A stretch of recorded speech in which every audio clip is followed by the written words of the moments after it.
চলুন দেখে নিই চটজলদি সুস্বাদু জালিযুক্ত পাটিসাপটা কি করে বানানো যায়। তো এটা বানানোর জন্য প্রথমেই সুজিটাকে আমি জলে ভিজিয়ে রেখেছি।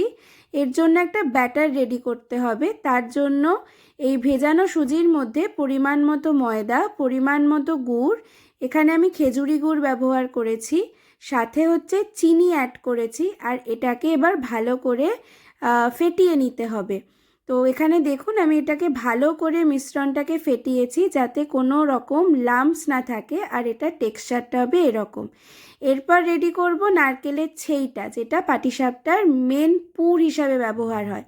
তো এখানে কাঁচা নারকেলটাকে 2-3 বার একটু আমি ফ্রাই প্যানে নেড়ে চেড়ে নিয়েছি। তারপর বেশ খানিকটা খেজুরি গুড় আর বেশ খানিকটা চিনি, দুটো সমপরিমাণ নিলে ভালো হয়, নিয়ে একদম হালকা আঁচে এটাকে নেড়ে রেডি করে নেব।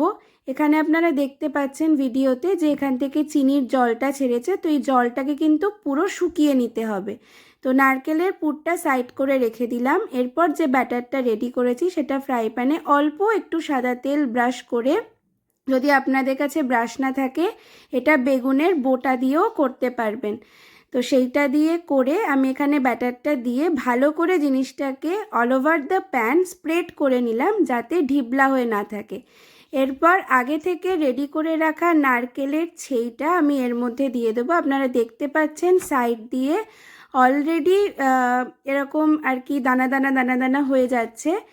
তো এতেই বুঝতে পারবেন যে যে যে কারণে আমি জালিযুক্ত বললাম, যে একদম পিঠা পিঠা মতো টেক্সচারটা আসবে।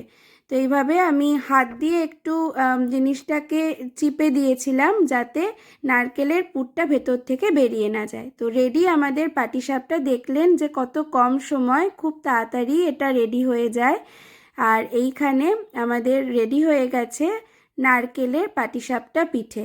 কেমন লাগলো আপনাদের অবশ্যই জানাবেন, আর বাড়িতে এটা অবশ্যই তৈরি করবেন, আর ভালো লাগলে একটা লাইক করে দেবেন।